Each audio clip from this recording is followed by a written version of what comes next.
Welcome to Community Conversations. I'm Frederick County Executive Jan Gardner, and I'm pleased today to have as my guest Frederick County Council member Jerry Donald. Thank you, Jan. So it's nice to have you on this program. We have a lot to catch up on. So why don't we start off by you really just kind of introducing yourself to the viewing audience and maybe describe the geographic area of your district. Okay, I'm Jerry Donald. I'm 52 years old and I've lived in Frederick County all my life. My district runs basically just south of Myersville, start just south of there, go all the way through the Middletown Valley to Brunswick, then over the mountain to Adamstown, Buckystown, Point of Rocks, everything south of 355, south of Frederick, all the way down to the Montgomery County line in Sugarloaf. That's a pretty big geographic area. It is the second largest of the 5 districts. Okay, so I mean the districts are based on population, so it has some sparsely populated areas. Quite a few. We have 4 municipalities in the district, Middletown, Burkittsville, Brunswick, and Rosemont.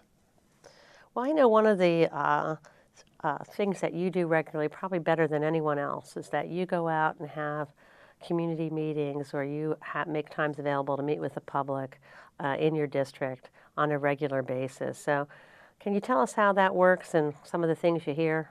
Yes, I started that right after I took office in January of 2015, and I went all through 2015 and 2016. I've eased off recently because people worked up over some other political things with the presidential race, but I'll get back into it now that the focus is back on state and local matters.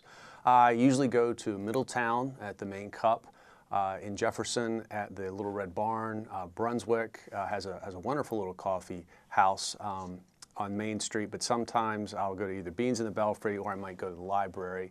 I go to the Urbana Library, and Point of Rocks has the Fry Library, and I go there. Okay, very good. So, and do you usually have people come out to tell you what's on their mind? Yes, more in some places than others. I get a wonderful crowd at Point of Rocks, especially. I usually get my biggest crowd there for some reason, so they like to talk.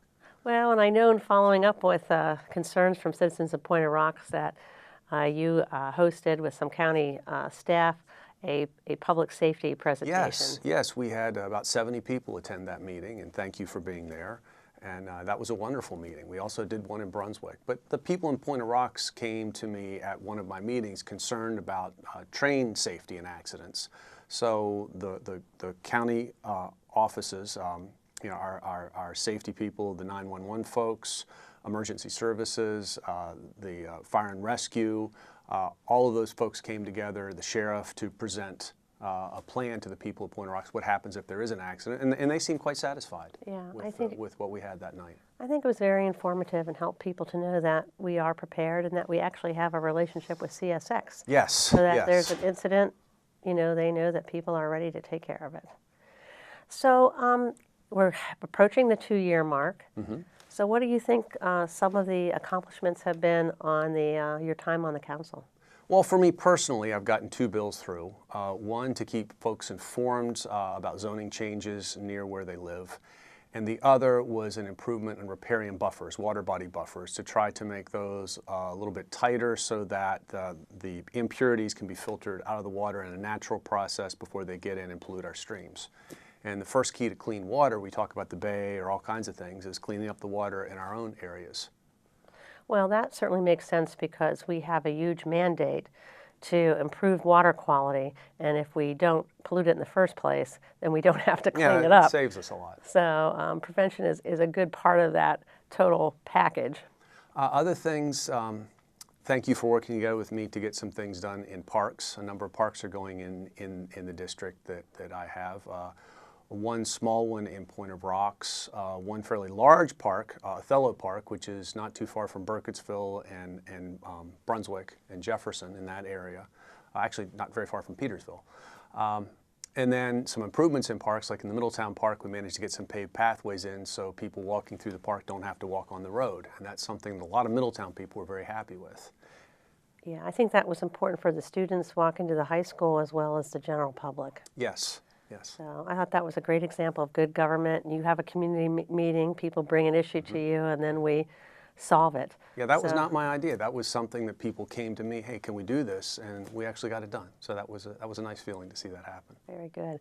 So, what kind of boards and commissions are you on? I know all of the council members are liaisons to a variety of boards and commissions. Yes. The smallest one is I'm on the Noxious Weed Committee, Okay. where we have a meeting once a year, and it's kind of interesting learning about Johnson grass and all kinds of things that actually hurt farmers in this area.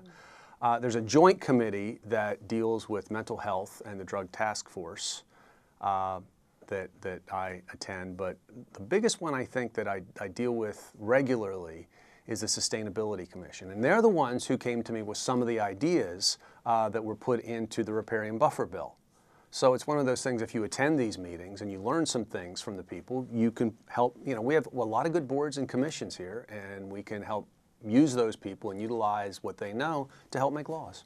Yeah, and one of the other ideas that came out of the Sustainability Commission was the PACE program, the Clean Energy Program, which is before the council Yes. right now, to help businesses fund solar panels on their roofs or on their property so that they can save money and be green. Yes, sustainability, they are quite active.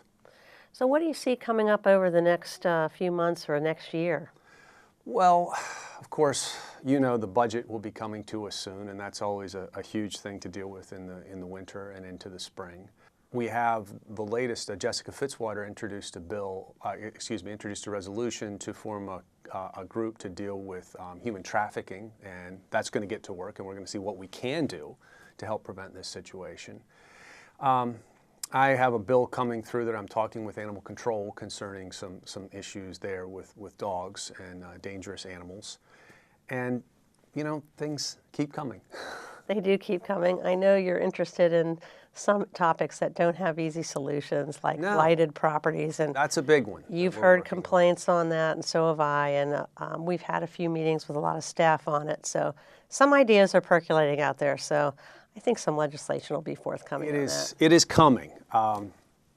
Exactly what it's going to look like, we're not sure yet, because we're trying to learn from what other places have done and what's worked and what hasn't worked. So hopefully by doing that, we'll be able to avoid some of the pitfalls that other places have fallen into, and maybe we can put together a bill that can clear out some of the blight in the county. And that'll be good for all the neighbors in places where, you live beside a blighted house, it hurts your property, and you have property rights too. Yep, that's right. It's a tough issue to balance those competing property rights, but I think we have to make a stab at it, particularly for properties that have really fallen into disrepair. So I think that hopefully we'll be able to address that in some kind of meaningful way in the upcoming year. So are there some other big things happening in your district that involve the state, like the Main Street a streetscape program in Middletown and also in Jefferson? The Middletown project has already started. It's starting at the eastern end of Middletown, and they will go block by block, tearing everything up, repairing everything, and moving on to the next block. One of the important things we did by dealing with the hotel tax is that the Main Street program should be able to get more money into these towns like Middletown, where they can promote their businesses, because their businesses, may feel a bit of a pinch where the streets are being torn up in town. But that's a project that is due. Right. They are putting in water pipes to replace things that were put in the 1890s. I was told by the Burgess Miller in Middletown. Yeah. So these things have to be done. And Jefferson is about 6 months behind Middletown, and they will be going all the way through town, starting at the eastern end of Jefferson near Holter Road and running all the way through to 383. Yeah, the Main Street programs have been, or the streetscape programs, have been really popular. Nobody really likes the inconvenience of the construction, but not only do you get a new roadway and maybe some sidewalks, but the drainage is improved, and you get some beautification, street lights, park benches, and it really does help to revitalize our traditional towns and villages when they're completed. So I think at the end of the day, those are two great projects happening in your district. Now, another thing you played a key role in was with the designation of the enterprise zone in Brunswick. I've been talking to people from Brunswick since before I was elected, and one of the big issues for Brunswick is how do they revitalize that downtown area, because it was such a big thing for so many years, and the last recession really just took the air out of downtown Brunswick, what was left. So we're trying to rebuild, And the enterprise zone is a tax credit that allows when businesses expand the number of employees or when they do improvements to the buildings down there, that they can set aside some of the tax increase that they would have to pay in an effort to encourage them to do these sort of activities and bring people to downtown Brunswick. And things are moving downtown. A big business was added this year, a new brewery, a new restaurant has just come in downtown. There's also there's another good Mediterranean restaurant that was already down there. There's a great coffee shop down there. So the reason we're just getting it to the point where hopefully it will take off and be an attraction for people outside of Brunswick to go there, and also some of the folks who commute to and from DC every day who park in Brunswick to maybe stick around for a while after they get home. Yeah, maybe have dinner before they Yes. head home. So I will say, you and I both just attended the Business Expo in Brunswick, and you were out trying to encourage awareness of the Yes. tax benefits of the enterprise zone, which I thought was great. But they had a good crowd, and I really think that Brunswick is about to turn the corner and see some good things happen. I hope so. The county, I think, is working very hard to help that municipality improve its economic situation. So I've also appreciated your good work on the county budget. Sometimes people think the budget is one of the more boring things we do, but I actually think it's one of the most important things we do because that's where our priorities are and that's kind of how we accomplish things. So, we are making progress and investment in education, public safety, and in a number of other areas like with community partnership grants. So I really appreciate your willingness to be a good partner in all of those accomplishments. Well, thank you. The education situation speaks for itself, but I'm really excited about the public safety improvements. We've been able now to attract more people into the Sheriff's Department because we've made the pay scale competitive there. And with the new hires that we have coming in for fire and rescue, when people call 911, they want somebody to be there and right away. And this is very important for the communities to have this. And we've been able to hire all these new firefighters and EMTs, and it's just great. Yep, it should improve service to the citizens of the community, and that's what we're here for. And we've added people to the emergency services call center, so the call should be picked up even quicker. That's right. So any closing comments, because our 10 minutes is up? I was elected by a very narrow margin, and I have enjoyed every day doing this. It really is.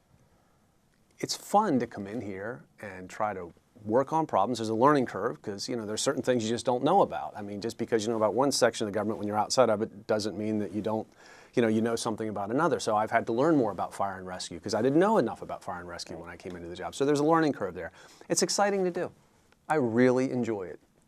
Well, I'm glad you enjoy it. I think you do a great job and you're wonderful to work with, and I think you've done a great job of representing your constituents in the district. Thank you. So thank you for joining us for this edition of Community Conversations. I hope you've learned a little bit more about County Council member Jerry Donald, and he's certainly always willing and out there in the community to talk to his constituents. So thank you for joining us and have a wonderful day.